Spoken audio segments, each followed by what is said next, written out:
കുടുംബകോടതി വിഷയങ്ങളുമായി ബന്ധപ്പെട്ട് വരുന്ന പുതിയൊരു വീഡിയോയിലേക്ക് എല്ലാവർക്കും സ്വാഗതം. വീഡിയോ കാണുന്ന ആർക്കെങ്കിലും കുടുംബകോടതി വിഷയങ്ങളുമായി ബന്ധപ്പെട്ട് എന്തെങ്കിലും സംശയങ്ങളുണ്ടെങ്കിൽ കോൺടാക്ട് ചെയ്യാം.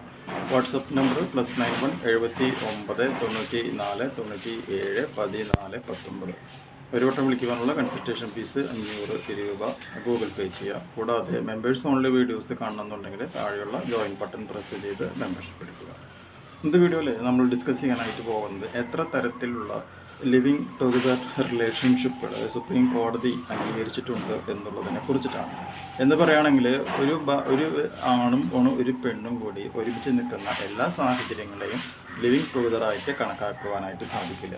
അതിൻ്റെ അടിസ്ഥാനത്തിൽ 5 തരത്തിലുള്ള ലിവിങ് റിലേഷൻഷിപ്പുകളെ കുറിച്ചിട്ടാണ് കോടതി പറഞ്ഞിട്ടുള്ളത്. അത് ഏതൊക്കെയാണെന്നുള്ളത് 1 by 1 ആയിട്ട് നമുക്ക് നോക്കാം. That is Supreme Court held that not all live-in relationships are in the nature of marriage. എല്ലാതും എന്തല്ല, എല്ലാ ലിവിങ് ടുഗദറും എന്തല്ല, നേച്ചർ ഓഫ് മാരേജ് എന്ന് പറയുന്ന കോൺസെപ്റ്റിൽ വരാത്തതാണ് എന്ന് പറയുന്നു.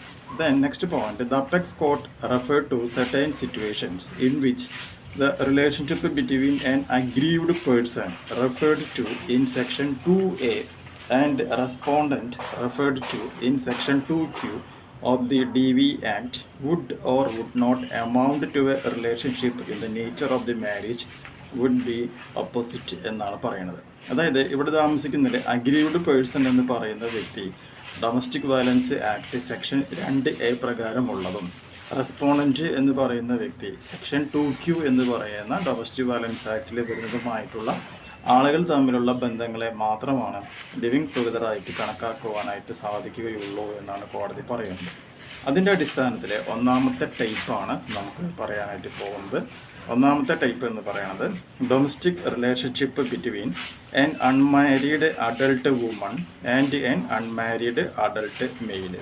അതായത് കല്യാണം കഴിക്കാത്ത പ്രായപൂർത്തിയായ ഒരു സ്ത്രീയും അതുപോലെ തന്നെ കല്യാണം കഴിക്കാത്ത പ്രായപൂർത്തിയായിട്ടുള്ള ഒരു ആണും തമ്മിലുള്ളൊരു ബന്ധത്തിന് ഒന്നാമത്തെ ടൈപ്പിലുള്ള ലിവിങ് ടുഗദറായിട്ട് കണക്കാക്കാം.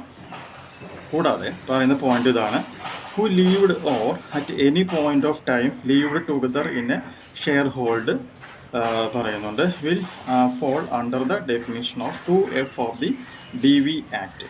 ഇങ്ങനെയുള്ള 2 വ്യക്തികൾ എന്ത് ചെയ്യണം, ഒരു ഷെയർഡ് ഹൗസ് ഹോൾഡ് ഏതെങ്കിലും ഒരു വീട്ടിലോ അല്ലെങ്കിൽ റൂമിലോ താമസിക്കുകയും അങ്ങനെ താമസിക്കുമ്പോൾ ഇവരുടെ എല്ലാ തരത്തിലുള്ള ജീവിത രീതികളും 2F section 2F of DV act domestic violence ആക്ടിലെ സെക്ഷൻ 2F പ്രകാരം പോലെയാവുകയും വേണം എന്ന് പറയുന്നുണ്ട്. And there is any domestic violence the same will fall under section 3 of the DV act. ഇങ്ങനെ താമസിക്കുമ്പോൾ ഏതെങ്കിലും തരത്തിലുള്ള ഒരു ഗാർഹിക പീഡനം ഉണ്ടാവുകയാണ് എന്നുണ്ടെങ്കിൽ അത് under section 3 of the DV ആക്ടിലേക്ക് അത് മാറും എന്ന് പറയുന്നുണ്ട്. കൂടാതെ and the aggrieved person can always seek relief provided under chapter 4 of the DV act. ഇങ്ങനെ താമസിക്കുന്ന സിറ്റുവേഷനിൽ അഗ്രീവ്ഡ് ആയിട്ടുള്ള വ്യക്തിക്ക് ഏതെങ്കിലും തരത്തിലുള്ള ഒരു ബുദ്ധിമുട്ട് ഉണ്ടാവുകയാണ് എന്നുണ്ടെങ്കിൽ അവർക്ക് DV ആക്ട് 2005 ചാപ്റ്റർ 4 പ്രകാരമുള്ള എല്ലാ തരത്തിലുള്ള ആനുകൂല്യങ്ങളും അല്ലെങ്കിൽ റിലീഫും ലഭിക്കും എന്നുള്ളത് പ്രത്യേകം മനസ്സിലാക്കുക. ആ സെക്ഷൻസ് എല്ലാതും കറക്റ്റായിട്ട് ഓർമ്മ വെച്ചോളൂ. ഇതാണ് ഒന്നാമത്തെ ടൈപ്പ് എന്ന് പറയുന്നത്. ഇനി രണ്ടാമത്തെ ടൈപ്പ് എന്ന് പറയുന്നത് domestic relationship between an unmarried woman and married adult male എന്നാണ് പറയുന്നത്. മനസ്സിലായില്ല? അത് കല്യാണം കഴിക്കാത്ത ഒരു സ്ത്രീയും കല്യാണം കഴിച്ചിട്ടുള്ള പ്രായപൂർത്തിയായിട്ടുള്ള 2 വ്യക്തികളും തമ്മിലുള്ള റിലേഷനാണ്. ഇങ്ങനെ ഒരു റിലേഷനിലേക്ക് ഇറങ്ങി ചെല്ലുമ്പോൾ കല്യാണം കഴിക്കാത്ത സ്ത്രീ തൻ്റെ ഓപ്പോസിറ്റ് നിൽക്കുന്ന സ്പോസ് എന്ന് പറയുന്ന വ്യക്തി കല്യാണം കഴിച്ചതാണ് എന്നുള്ള അറിവോട് കൂടി തന്നെ വേണം എന്ത് ചെയ്യാനായിട്ട് ലിവിങ് ടുഗദർ റിലേഷൻഷിപ്പിലേക്ക് വരുവാനായിട്ട്. അത് DV ആക്ടിലെ 2F എന്ന് പറയുന്ന സെക്ഷൻ പ്രകാരമായിരിക്കും എന്നുള്ളതും പ്രത്യേകം ഓർത്തിരിക്കുക. ഇനി മൂന്നാമത്തെ ടൈപ്പ് എന്ന് പറയുന്നത് domestic relationship between a married adult woman and an unmarried adult male. മൂന്നാമത്തെ സംഭവിക്കുന്നത് കല്യാണം കഴിഞ്ഞിട്ടുള്ള പ്രായപൂർത്തിയായ ഒരു സ്ത്രീയും കല്യാണം കഴിക്കാത്ത പ്രായപൂർത്തിയായ ഒരു പുരുഷനും തമ്മിലുള്ള ബന്ധമാണ് മൂന്നാമത്തെ ടൈപ്പ്. ഇവിടെയും എന്തുണ്ടായിരിക്കണം, ഈ സ്ത്രീക്ക് ഇതൊരു എന്താ പറയുക ആൺ മെയിൽ എന്ന് പറയുന്നതിനെ പറ്റിയിട്ടുള്ള വ്യക്തമായ ഒരു ധാരണ ഉണ്ടായിരിക്കണം. ഇതും സെക്ഷൻ 2F പ്രകാരമുള്ള DV ആക്ടിൻ്റെ പരിധിയിൽ വരുമെന്നുള്ളതും മനസ്സിലാക്കുക.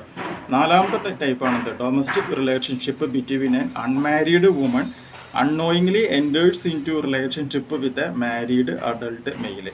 കല്യാണം കഴിച്ചിട്ടുള്ള ഒരു പുരുഷനും ആ പുരുഷൻ കല്യാണം കഴിച്ചു എന്ന് അറിയാതെ റിലേഷൻഷിപ്പിലേക്ക് വരുന്ന അൺമാരീഡ് വുമണും തമ്മിലുള്ള ഒരു ബന്ധമാണ് നാലാമത്തത്. ഇതും സെക്ഷൻ 2F DV ആക്ട് പ്രകാരമായിരിക്കും എന്നുള്ളതും മനസ്സിലാക്കാം. അഞ്ചാമത് എന്ന് പറയുന്നത് domestic relationship between same sex partners, അതായത് ലെസ്ബിയൻ അല്ലെങ്കിൽ ഗേ, ഇവർ തമ്മിലുള്ള റിലേഷൻഷിപ്പാണ് അഞ്ചാമത്തെ ടൈപ്പ് ലിവിങ് റിലേഷൻ. പക്ഷേ ഇത് ഒരു നിയമപരമായിട്ടുള്ളൊരു സംഗതിയായിട്ട് സുപ്രീം കോടതി ഇതുവരെ കോടതി അംഗീകരിച്ചിട്ടില്ല എന്നുള്ള കാര്യം കൂടി പ്രത്യേകം മനസ്സിലാക്കുക. അപ്പോൾ 5 തരത്തിലുള്ള ലിവിങ് ടുഗദർ റിലേഷൻഷിപ്പുകളാണ് നമ്മുടെ നാട്ടിലുള്ളത് എന്നുള്ളത് ഓക്കെ വിളിക്കുക. ഈ പറഞ്ഞതിൻ്റെ എല്ലാത്തിൻ്റെ ഡിസ്ക്രിപ്ഷൻ ബോക്സിൽ ഞാനത് ഡീറ്റെയിൽ ആയിട്ട് എഴുതി വയ്ക്കുന്നുണ്ട്, അത് വായിച്ച് നോക്കാം. ഈ ഒരു ഇൻഫോർമേഷൻ നിങ്ങൾക്ക് യൂസ്ഫുൾ ആയിട്ടുണ്ടെങ്കിൽ തീർച്ചയായും നമ്മുടെ ചാനലൊന്ന് സബ്സ്ക്രൈബ് ചെയ്യുക. തൊട്ടടുത്ത് കാണുന്ന ബെൽ ബട്ടണും എനേബിൾ ചെയ്യുക. പുതിയൊരു വീഡിയോയുമായിട്ട് നമുക്ക് വീണ്ടും കാണാം. ബൈ.